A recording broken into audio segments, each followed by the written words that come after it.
रामदयालु सिंह महाविद्यालय मुजफ्फरपुर में आज एक सेमिनार नई शिक्षा नीति पर आयोजित किया गया, जिसके मुख्य अतिथि थे बिहार यूनिवर्सिटी के vice chancellor doctor DC Roy.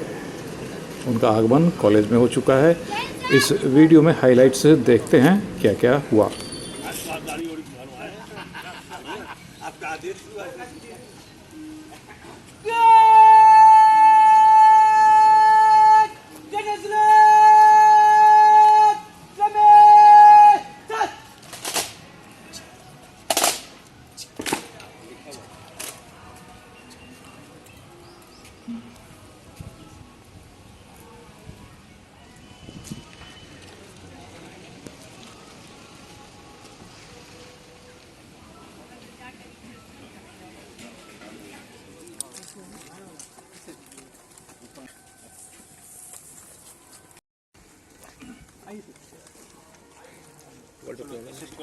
देखो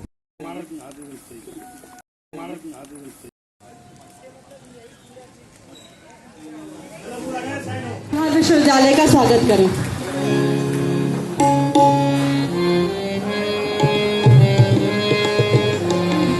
Indeed, is a great achievement as a teacher. He had achieved Commonwealth Academic Fellowship at University of Reading, UK, and visited more than 20 countries all over the world and many other agencies and committees. We seriously need an hour to read his achievements and ponder over it. But for now, let's feel ourselves privileged enough to have such an eminent personality with us today. Sir, on behalf of my entire Mahavidyalaya, I extend my hearty welcome to you. Now, I'm of our college, Professor Shyam Babu Sharma, on the dais. Please, I request everyone to keep giving Dhanacharya, जो हमारे बीच एक कर्मठ महिला के रूप में उपस्थित हैं।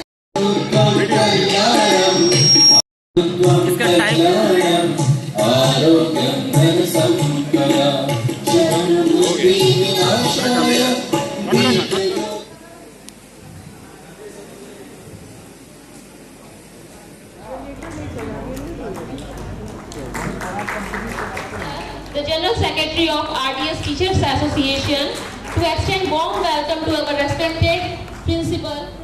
अब मैं मंच पर आमंत्रित सर का स्वागत है।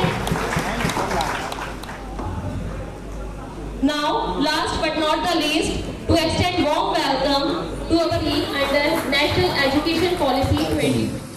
वो सहसा जाती धूप की प्रवाह की वजह से धूप में 40 डिग्री तापमान है।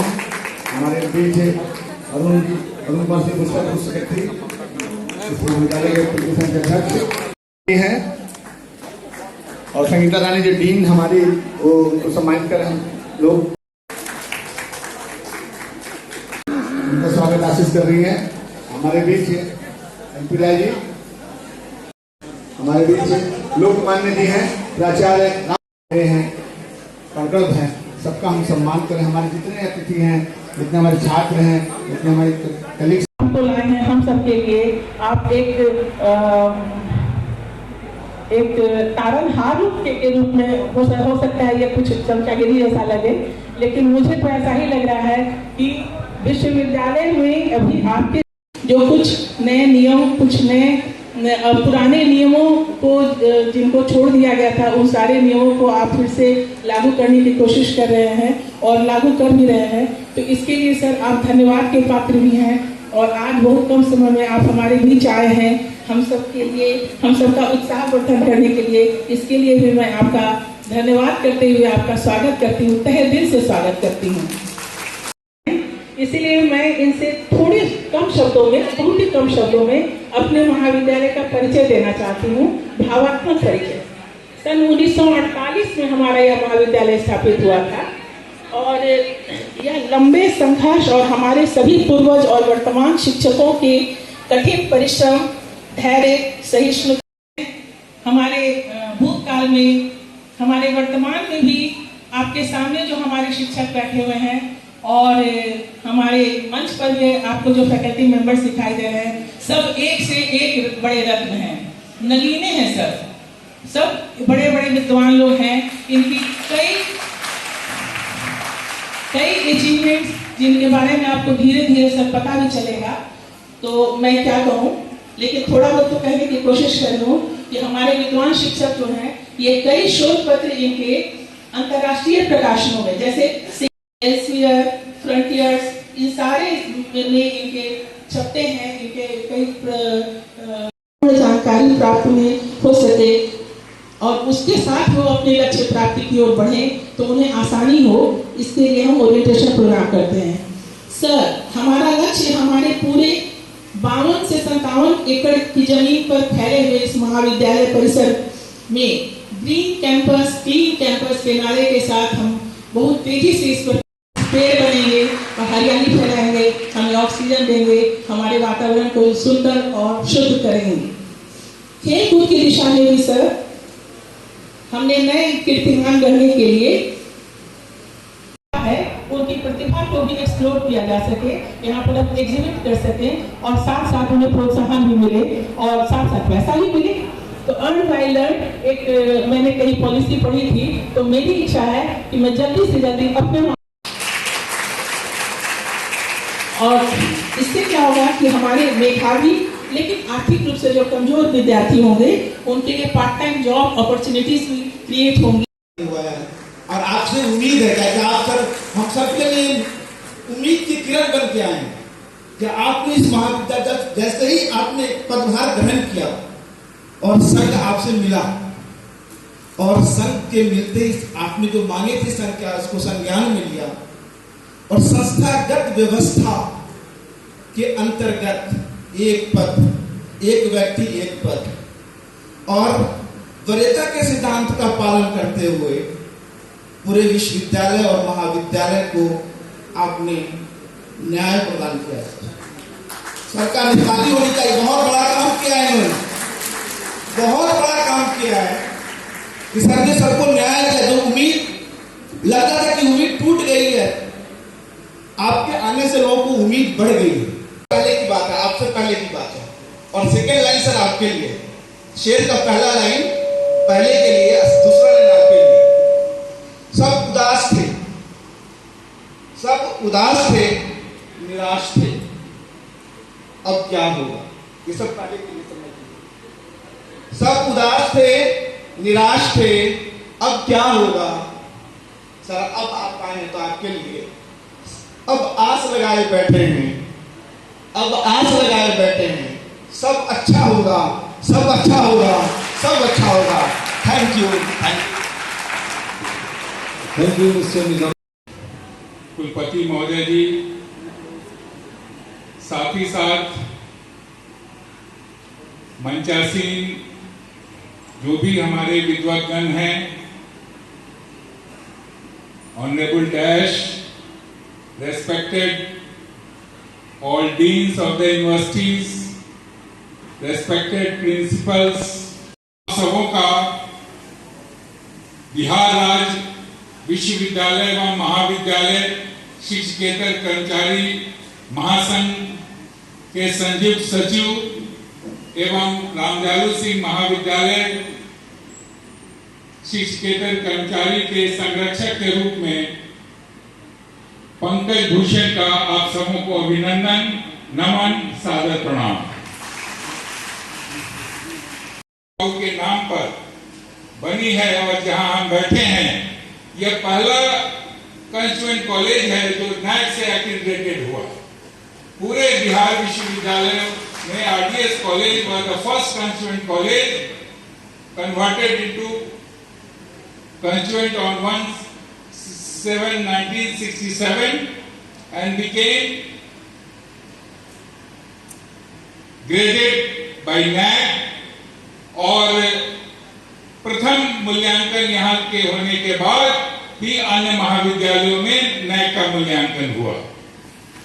जैसा कि पूर्व के वक्तागणों ने बताया है कि हम सबों के लिए एक गौरव का विषय है कि आपने यहाँ पधारने की कृपा की है, और साथ ही साथ अन्य महानुभावों जो भी आए हैं इस धरती पर, उनका बहुत बहुत स्वागत है।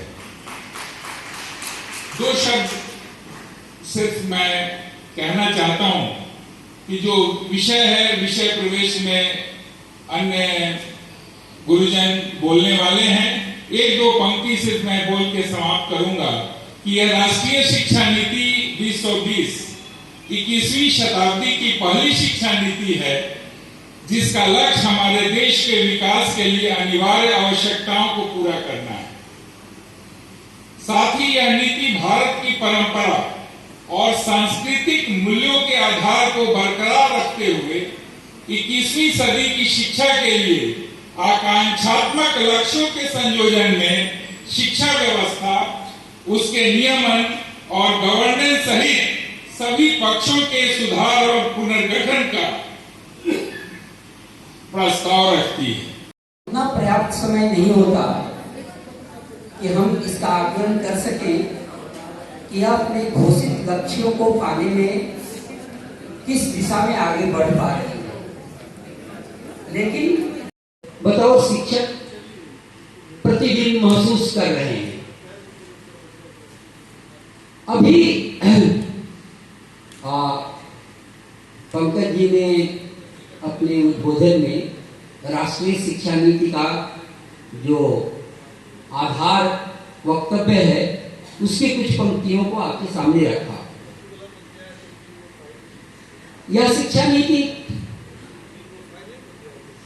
जैसा मैंने कहा कि बदलती दुनिया में भारत की स्थिति को सुनिश्चित करने के लिए रूपायित की गई है। बदलती दुनिया क्या है, उसको किस रूप में समझें। मैं जो देख पाता हूं कि यह दुनिया मास माइग्रेशन और मास कम्युनिकेशन से बन रही है।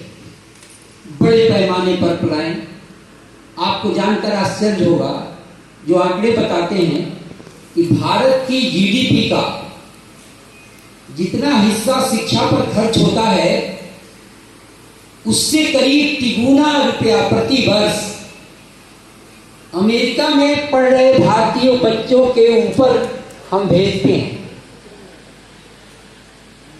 यानी शिक्षा में बड़े पैमाने पर पलायन हो रहा है। इस पलायन को कैसे रोका जाए? यह राष्ट्रीय शिक्षा नीति अपने को कहती है कि ये स्टूडेंट सेंट्रिक होगा। इससे पहले की जो शिक्षा नीति थी वो टीचर सेंट्रिक थी, और स्टूडेंट सेंट्रिक होने की वजह से इसमें मल्टीपल एंट्री और मल्टीपल एग्जिट की एक धारणा बनाई गई है। राम कुमार जी का एक पर्चा इस फ्लैप में रखा हुआ है जिसमें उन्होंने इस चीज की चर्चा की है, स्टूडेंट सेंट्रिक होने के लिए किस तरह देश के हर जिला में एक मेरू इंस्टीट्यूशंस बनाएंगे, मल्टीडिसिप्लिनरी इंस्टीट्यूशंस बनाएंगे। वे एकेडमिक इंस्टीट्यूशंस का कैटेगराइजेशन कर रही है। कैटेगराइजेशन को देखते हुए मुझे इस बात का डर लगता है कि हम कहां खड़े होंगे। यानी मैं थोड़ा गौरवान्वित महसूस करता हूं कि नंदन सिंह कॉलेज का शिक्षक हूं। आजादी के आंदोलन के दौरान सामुदायिक पहल से वह कॉलेज स्थापित हुआ था और 1915 में उसका सरकारीकरण हुआ था। यह उत्तर पूर्व के भारत का दूसरा तीसरा कॉलेज था जिसका सरकारीकरण हुआ था। लेकिन आज उस कॉलेज में इस शिक्षा नीति के बरकत से लागू करने पर वो संस्थान कहां खड़ा होगा? कह रही है कि मैं इकोनॉमिक्स का मास्टर हूं, तो वैल्यू एडेड कौन पढ़ाए, स्किल इनहांसमेंट कौन पढ़ाए? विश्वविद्यालय के स्तर पर हमारे सामने यह चुनौती है। हमें नोडल डिपार्टमेंट या एक ग्रुप ऑफ टीचर्स चिन्हित करने होंगे जो इन पाठ्यक्रमों का अध्यापन भी कर सकें और इसका इवैल्यूएशन भी कर सकें। यह स्टूडेंट सेंट्रिक हुआ। स्टूडेंट सेंट्रिक होने के साथ साथ इसने इवैल्यूएशन प्रोसेस को भी पूरी तरीके से बदलने की अनुशंसा की है। हम लोग इवैल्यूएशन प्रोसेस बदल रहे हैं लेकिन उसके नाम पर फ्रॉड केवल कर रहे हैं। हम लोगों ने सारे इंटरनल मार्क्स 30 मार्क्स भेज दिए बिना एससीसी, बिना बीएससी, बिना एईसी का ठीक से संचालन किए हुए। तो तो इसके द्वारा हम जिस इवैल्यूएशन सिस्टम के द्वारा एक स्टूडेंट का क्रिएटिव पोटेंशियल और उसको एक होलिस्टिक बीइंग के रूप में खड़ा करना चाहते हैं, क्या उस दिशा में हम आगे बढ़ पा रहे हैं? अगर 1 वर्ष का आकलन करें तो मैं मानता हूं कि हम लोग पूरी तरह से विफल हैं।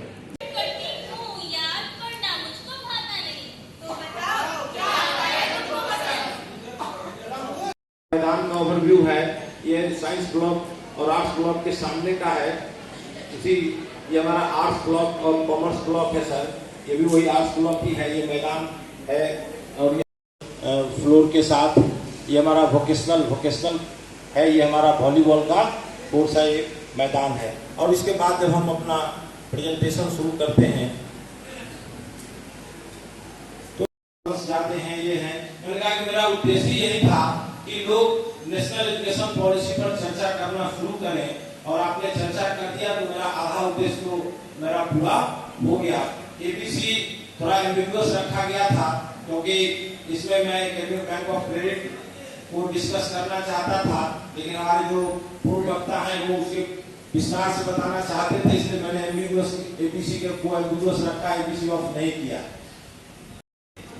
तीसरा है elimination of boundaries between disciplines, जो मल्टीडिसिप्लिनरी एजुकेशन की बात आई। इसमें बहुत सारी बातें ऐसी होंगी जो अब आपको रिपीटेशन लगेगी, कुछ बातें हो सकती हैं, हो चुकी हैं, इसलिए मैं उनको जल्दी आगे करता हूँ। एक जो ये मल्टी एग्जिट और मल्टी एंट्री मिनी जो है, ये इसका बहुत ही इम्पोर्टेंट एस्पेक्ट है, और इसके लिए हमको थोड़ा सा लोकल लेवल पे तैयार होने की जरूरत है।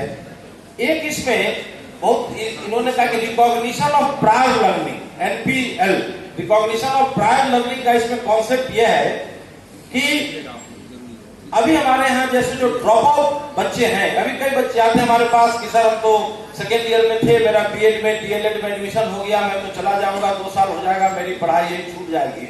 इसमें यह प्रोविजन किया गया है कि वो 7 साल तक, अभी जो रूल है कि 7 साल तक उनका क्रेडिट जमा रहेगा और उसके बाद वो दोबारा शुरू करेंगे। लेकिन एक उससे भी जो इनका जो ड्राफ्ट जो इस पॉलिसी का है, ये रिकॉग्निशन ऑफ प्रायर लर्निंग को लेते कि यदि कोई व्यक्ति अपने कौशल से कुछ सीख क्या रहा है, कोई व्यक्ति वाद्य यंत्र जानता है, वो पारिवारिक है उसका, या कोई ये कारपेंटरी जानता है, तो उसका असेसमेंट करके भी उसको क्रेडिटाइज कर दिया जाए और उसके आधार पर भी उसको कोई ना कोई अवार्ड, उसको वो अवार्ड दिया जाए। तो ये इसका एक है कि रिकॉग्निशन ऑफ प्रायर लर्निंग। दूसरा है outcome based learning and assessment, जो प्रमोद बाबू ने कहा कि असेसमेंट सिस्टम चेंज होगा। तीसरा है eliminate physical divide with the help of technology enabled initiatives. अब ये जैसे ही टेक्नोलॉजी की बात आती है तो हम लोगों के मन में एक आता है कि साहब टेक्नोलॉजी डिवीजन है, हैव्स एंड हैव नॉट्स की बात है, डिजिटल डिवाइड की बात करते हैं।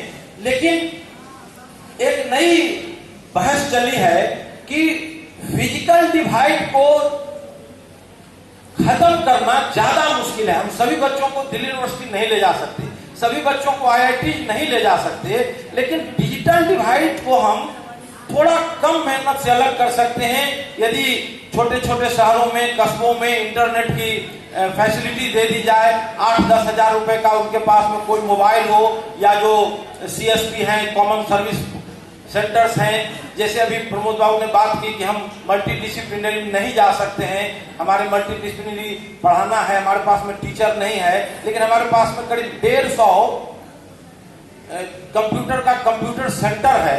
अगर हम वहां ब्लेंडेड लर्निंग, असिस्टेड लर्निंग की व्यवस्था कर दें, और जो मल्टीडिसिप्लिनरी कोर्सेज हैं जिनके फैकल्टी हमारे पास नहीं है, और बहुत सारे ऐसे पोर्टल्स हैं जो फ्री में वो कोर्सेज करा रहे हैं, सिर्फ हम फैसिलिटी दें और थोड़ा उसमें लीडर की भूमिका निभाएं। 100 बच्चों का भी अगर बैच हो तो पूरे दिन में हम 500 बच्चों को वो इस तरह से कर सकते हैं। ये मतलब टेक्नोलॉजी इनेबल्ड लर्निंग, जहां फिजिकल डिवाइड की बात मतलब फिजिकल डिवाइड को खत्म करने के लिए हम लोग डिजिटल डिवाइड को खत्म करके शायद मैं बार-बार को शायद कुछ हम कर सकते हैं। दूसरा है इसमें जो एक और न्याय का up skilling and re skilling, क्योंकि इनका जो दूसरा उसके नीचे जो है लाइफ लॉन्ग लर्निंग भी है। अब ये जो ये राष्ट्रीय शिक्षा नीति है, इनका कि हम सेल्फ लर्नर बने और लाइफ लॉन्ग लर्निंग, वो नहीं कि बीएससी पास कर लिया, इंटर पास कर लिया तो हमारा काम वहीं पे खत्म हो गया, हम रोज क्या हुआ। तो लाइफ लॉन्ग लर्निंग और सेल्फ लर्निंग और IKS जो प्रमोद बाबू ने बात की, इंडियन नॉलेज सिस्टम की जो भारतीय 18 विधाएं थी, वेद, आयुर्वेद, उनको फिर से उन पर किस तरह से उनको पुनर्जीवित किया जाए और उनसे जो अच्छी बातें हैं, इनके ड्राफ्ट में ये क्लियर कट लिखा हुआ है कि विदाउट उस सिस्टम को ग्लोरीफाई किए हुए और उसमें जो अतिशयोक्ति है उसको हटाते हुए जो अच्छी बातें हैं, जो 18 विद्या की कलाएं हैं, भारतीय विद्या की कलाएं, उनको हम कैसे इस्तेमाल कर सकते हैं और उसको इस्तेमाल करके, तो अब यह है कि ये गोल्स कैसे, लाइफ लॉन्ग लर्निंग है, प्रायर लर्निंग क्रेडिट है, इसके लिए हम कैसे इसको विश्वविद्यालय प्रशासन, कॉलेज प्रशासन बिल्कुल उसमें बिल्कुल जिसको कहते हैं कि एक भ्रम की स्थिति रही और उसमें, लेकिन हम लोगों ने लागू किया। कुंवर सिंह यूनिवर्सिटी में दूसरा निर्णय हुआ, बिहार विश्वविद्यालय में दूसरा निर्णय। कुंवर सिंह विश्वविद्यालय में वही कुलपति थे, वहां साइंस के मेजर के बच्चों को MPC साइंस लेने के लिए कोई रोक नहीं थी, लेकिन बिहार विश्वविद्यालय के बच्चों को रोक लगा दिया। क्यों ऐसा हुआ? मैंने अपने व्यक्तिगत स्तर पर मैंने बहुत प्रयास किया, DSW साहब से मेरी लड़ाई भी हो गई कि आप भी बार-बार आते हैं, मैंने और कोई नहीं आता है, लोग हमको कहते हैं मैं उनसे जाकर। ये आग्रह आपसे कि इसको थोड़ा सा इसको देखा जाए। दूसरा, MBC कोर्स मैंने जो वो हेडिंग दिया, get future ready, MBC courses के रेगुलेशन आ गए लेकिन उसका सिलेबस नहीं बना, तो उस समय हम लोगों ने एक व्यवस्था निकाली कि भाई जो MIC का कोर्स होगा उस विषय का, वही MBC का कोर्स होगा। लेकिन करीब करीब 1 साल बीतने को आ रहा है, हम लोग अभी तक हर एक विषय का MBC का कोर्सेस ऑफ स्टडी नहीं बना पाए, तो उसको हम लोगों को करना होगा। दूसरा जो हमने ये जो इधर लिखा है, better management of constant teaching resources, जो प्रमोद बाबू ने कहा कि जो AEC के कोर्सेज हैं, इन्वायरमेंटल साइंस, अब अभी 1.25 लाख कॉपियां उसकी देखनी होगी। और पिछले सत्र में हम लोग ये सर हमारा क्रेडिट सिस्टम है, इसको मैंने इसलिए यहाँ पे दिखाया सर, ये 5th सेमेस्टर में ये 4 क्रेडिट का इंटर्नशिप है सर, ये 1 साल के बाद आने वाला है हमारे से। तो इस 1.25 लाख बच्चों को हम इंटर्नशिप कैसे कराएंगे, इसकी तैयारी अगर हम अभी से शुरू कर दें, क्योंकि जनरली हमने फील किया है कि हमारा इतना कॉन्स्टेंट है, स्टाफ है नहीं, बच्चे बहुत ज्यादा हैं, तो हम लोग को हमेशा क्राइसिस मैनेजमेंट करना पड़ता। और आज के स्टॉक का कुछ बैकग्राउंड भी वही है। MBC कोर्स में कुछ अभी इतनी अफरा तफरी मची, किसी बच्चे ने चेंज किया, किसी में कुछ किया, इसी में एक दिन कंट्रोलर साहब से चर्चा हुई कि साहब 1 साल का एग्जिट ऑप्शन भी हमको देना है, इसलिए MBC में छेड़छाड़ नहीं करेंगे। इस रमेश जी ने एक बात कही कि लंगट सिंह कॉलेज की ओर केवल ध्यान है, बाकी सब पर ध्यान नहीं। लेकिन आपके कॉलेज को देख के लगता है कि आपको ध्यान की जरूरत भी नहीं है। और एक अभिभावक के रूप में, एक पिता के रूप में मैं बताऊं तो पिता का ध्यान हमेशा कमजोर बच्चे की तरफ ज्यादा रहता है, ममता ज्यादा रहती है, बोलता नहीं है। बोलता है जो प्रभावशाली बच्चा है तो उसके डर के मारे बोलता नहीं है, लेकिन ममत्व तो जो कमजोर बच्चा है उसके प्रति बहुत ज्यादा रहता है। खैर, आप तो बहुत मजबूत हैं, आपकी व्यवस्थाएं देख के बहुत अच्छा लगा। इसके लिए हमको लगता है कि इस महाविद्यालय की स्थिति रही है। हम लोगों के विद्यालय में अब संवर्ग खत्म हो गया है, लेकिन यहाँ मैक्सिमम वक्ता सब शिक्षक संघ के बड़े प्रभावशाली नेता ही बोल रहे थे।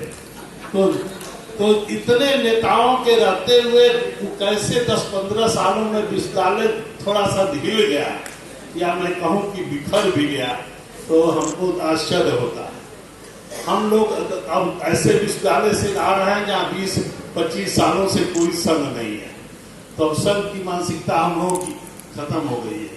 लेकिन आप लोगों की तो हाल है और जगह बड़ी क्रांतिकारियों की है। और कैसे माने जो विश्वविद्यालय के बड़े कुलपतियों को मैं कहूं कि जिन्होंने आके लूट लिया आपको, तो कैसे आपने लूटने दिया उनको।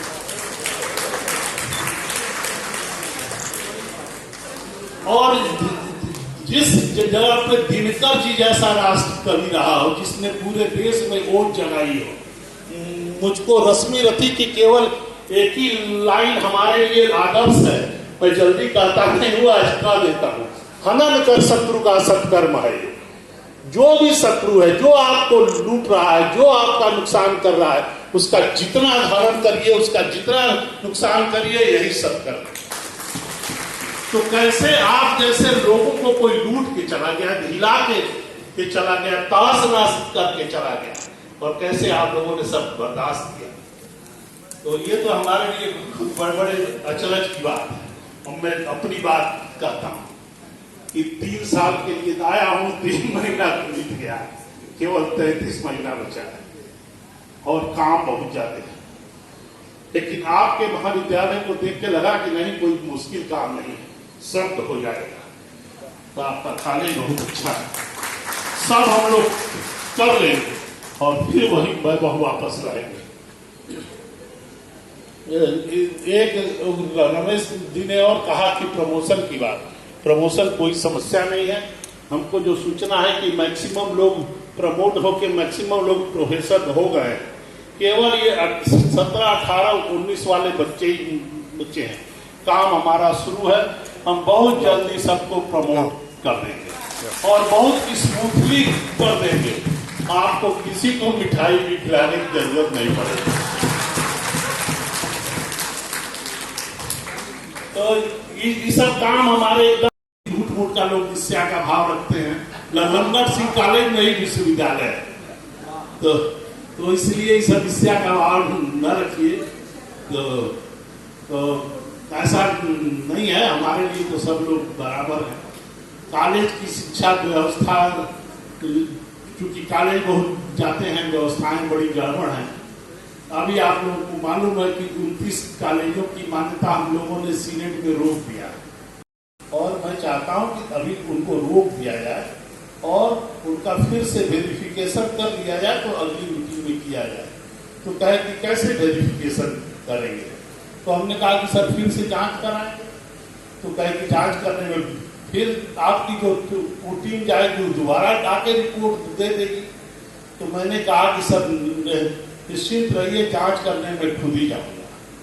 तो अब मैं उन कॉलेजों की जांच करने में खुद जा रहा हूं, और लगता नहीं है कि उन 29 में से किसी को मान्यता दे पाएंगे। अभी तक तो जो 6-7 का इंस्पेक्शन किए, तो उनको तो मान्यता देने नहीं जा रहे हैं। तो परिस्थितियां बड़ी खराब हैं। न्यू एजुकेशन पॉलिसी की तो सब बात हो गई है। ये प्रमोद जी के बाद और राम कुमार जी के बाद तो कुछ कहने को बाकी नहीं है। और उस विश्वविद्यालय में जहाँ 6 लाख बच्चे हों, और 6 लाख बच्चे पर ये सेमेस्टर सिस्टम और CBCS लग गया, और टीचर है नहीं। मैं तो कहता हूँ कि 1500 हमारी सेक्शन पोजीशन है, 1500 भर जाए, तब भी अभी मैंने कैलकुलेट किया है, अभी बैठे बैठे, तो एक टीचर पर 400 बच्चे आते हैं। तो आप 400 बच्चों को पढ़ा नहीं सकते हैं। बस केवल एडमिशन लीजिए, परीक्षा करिए, एडमिशन लीजिए, परीक्षा करिए। ईमानदारी से आप कुछ कर नहीं पाएंगे। तो देश भी मैंने कौन कौन सिस्टम लगाता है मैं जानता नहीं हूँ, फिर भी इन सब सिस्टमों के बावजूद हम बड़ी तेजी से प्रगति कर रहे हैं। तो ये हमारा सौभाग्य है और ये हमारी संकल्प शक्ति है कि हम इसके बावजूद भी जूझ रहे हैं, कर रहे हैं, और इस संकल्प के साथ ही कर ले जाएंगे। तो ये केवल हम लोगों की संकल्प शक्ति है, ये दुनिया में और कहीं नहीं है। एक बार एक अमेरिकन ने मुझसे कहा कि जितनी बड़ी भारत की आबादी है, अमेरिका को दे दी जाए तो अमेरिका की इकोनॉमी 50 सालों के लिए एक साथ ध्वस्त हो जाएगी। तो इतनी बड़ी आबादी, इतना भ्रष्टाचार, इसके बावजूद हम बढ़ रहे हैं। 5वीं अर्थव्यवस्था है, 3री बनने के कगार में है। सारी दुनिया की जो बेस्ट सिस्टम है सबको अडॉप्ट कर रहे हैं, तरक्की कर रहे हैं। दुनिया में हमारी ही डिमांड है। अभी कुछ सालों पहले तक IT सेक्टर में केवल हमारी डिमांड थी, क्योंकि उस समय IT सेक्टर में चाइनीज को इंग्लिश आती नहीं थी। अब चाइना वालों ने बड़ी तेजी से अंग्रेजी सीख लिया है, तो अब उनकी भी IT सेक्टर में थोड़ी डिमांड बढ़ गई है। हमारे लिए वो एक तरह से थ्रेट हो गए। नहीं तो 2006 में मैं जब एक जो वर्ल्ड डेयरी कांग्रेस में मैं संघाई गया था, तो वहाँ होटलों में हम लोगों को एडवाइजरी होती थी कि होटल के बाहर से निकलिए तो डेस्टिनेशन का एड्रेस चाइनीज में लिखवा लीजिए, और अगर डेस्टिनेशन पर पहुंचने में दिक्कत हो तो स्कूल गोइंग बच्चे से पूछिए, क्योंकि उसी को अंग्रेजी अब आ रही है। लेकिन अब धीरे धीरे 6 से 2024 के बीच में चाइना ने बहुत तेजी से रिफॉर्म किया है। आज माने साइंटिफिक पब्लिकेशन में चाइना बहुत आगे निकल गया। अभी प्रिंसिपल साहिबा ने कहा कि आपका पब्लिकेशन बहुत अच्छा है, तो ये तो और भी सौभाग्य की बात है और मेरे लिए बड़े गौरव की बात है। मैं तो आपसे कहूंगा कि कुछ ऐसा पैरामीटर बनाइए, गूगल स्कॉलर का बनाइए या इम्पैक्ट फैक्टर के रिसर्च पेपर का पैरामीटर बनाइए, कुछ पैरामीटर बनाइए, और ऐसे जो आपके फैकल्टी ऐसा पब्लिकेशन कर रहे हो तो उनको रिवार्ड देने की एक परंपरा विकसित करें। तो एक माने कंपटीशन भी एक हेल्दी कंपटीशन, एक हेल्दी कंपटीशन भी होगा। ये सब आप लोग करिए, ये सब हम भी विश्वविद्यालय में बड़ी मैंने सोच रहा है कि सब करेंगे। सबसे बड़ी बात है कि अलुमनाई को बड़ा इसलिए कि हमको तो आज देख के बहुत अच्छा लगा कि रिटायर्ड लोग भी आए थे, मैक्सिमम फैकल्टी हैं, विश्वविद्यालय के पदाधिकारी हैं। वैसे विश्वविद्यालय के सारे पोस्टों पर या तो लंगट सिंह कॉलेज ने कब्जा कर लिया है या राम दयालु सिंह कॉलेज ने कब्जा कर लिया। बाकी लोगों के लिए तो पोस्ट ही नहीं, विश्वविद्यालय के लोगों के लिए भी पोस्ट नहीं, तो आप ही लोगों का कब्जा है। तो आप लोग ऐसा करिए कि ऐसा हमको लगता है कि अलुमनाई आपका एसोसिएशन स्ट्रांग होगा, आपका देख के हमको लगता है। अब कितना है मैं जानता नहीं हूँ, फिर भी अलुमनाई एसोसिएशन को स्ट्रांग करिए और फंड जनरेशन की तरफ बढ़िए। कहाँ से फंड जनरेट कर सकते हैं, एक एक बात पे गौर करिए, छोटी छोटी बात पे मांगने से चुकिए नहीं। हम तो ऐसी संस्था से आए हैं जहाँ ने मांग के ही विश्वविद्यालय बना दिया और हिंदुस्तान का सबसे बड़ा विश्वविद्यालय बना दिया। मांगिए नहीं, सोचिए कि किससे, जिस बैंक में आपका अकाउंट है उनसे बात करिए कि भाई आपके बैंक में हमारा 1 करोड़ रुपया है, हमारे लिए आप क्या करेंगे। जो भी आपका एलुमनस आवे उसी से कहिए कि भाई आप यहाँ के छात्र कुछ भी कॉलेज के लिए करिए। एक किसी गरीब बच्चे को किताब खरीद दीजिए, अगर सच्चा में है तो किताब के साथ उसकी फीस भी जमा करिए। अगर फीस भी जमा कर सकते हैं तो उसका मंथली खर्च भी दीजिए, जो कर सकते हैं करिए।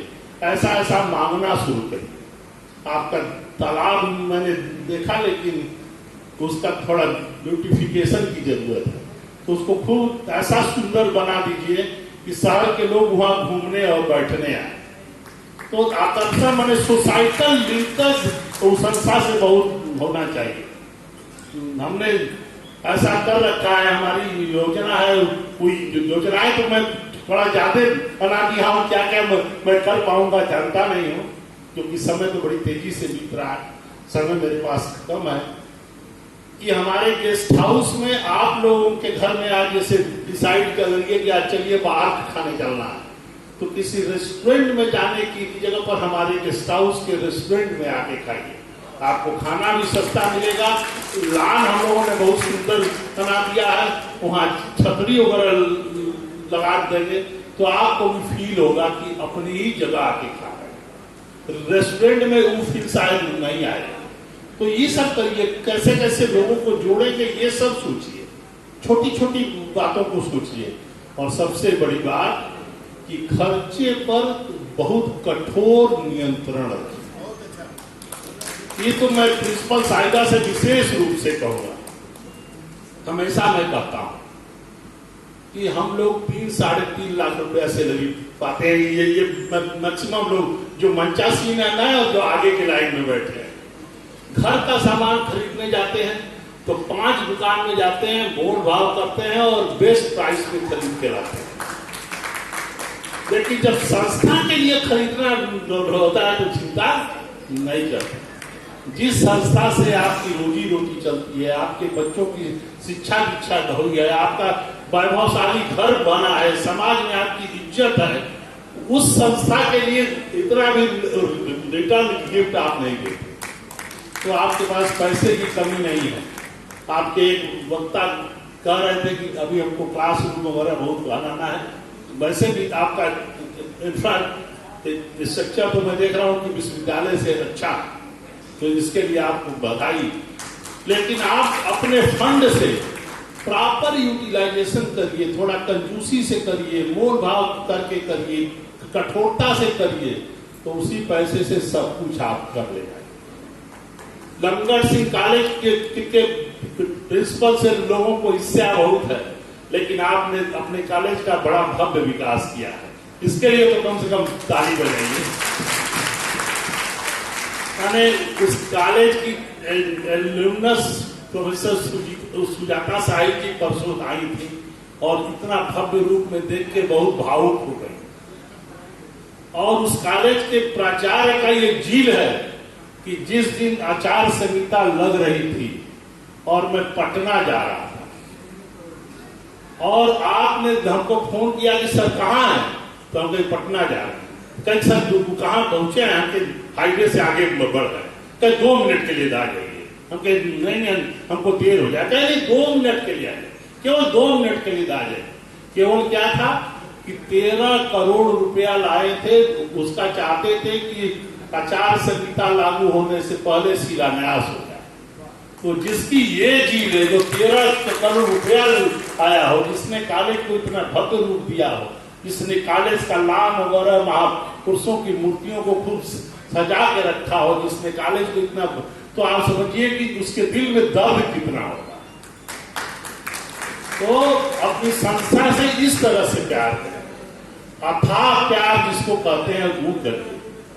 हम तो आपकी संस्था से नहीं है, लेकिन मुजफ्फरपुर में जन्म लिया है तो इसका कब्जा हमारे ऊपर है, उस कब्जे को चुकाने आया और चुका के जाऊंगा। बहुत बहुत धन्यवाद। उदासीनता तुम छोड़ो, पीरा उल्लास बखानो तो, निर्दोष नयाजुक बोलेगा, उनके सपने पहचानो तो।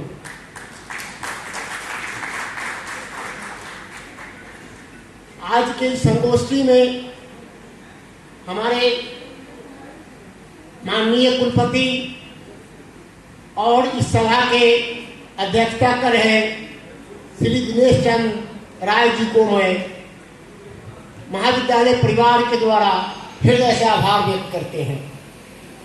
हम सभी शिक्षक बहुत लाभान्वित हुए हैं।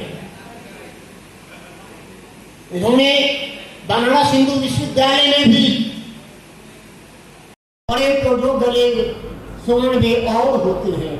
आचार्य शास्त्री जी ने अपनी विद्वता से इस महाविद्यालय को, उस समय के प्रधानाचार्य थे गया वाले, हमारे फाउंडर प्रिंसिपल थे जान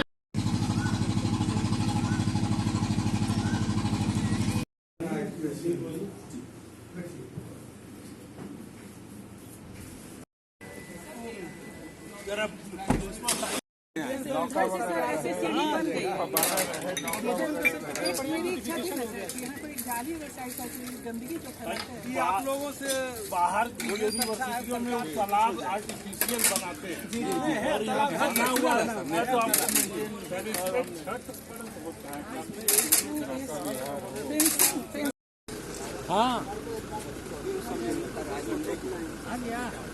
हाँ संडे के धाए भाई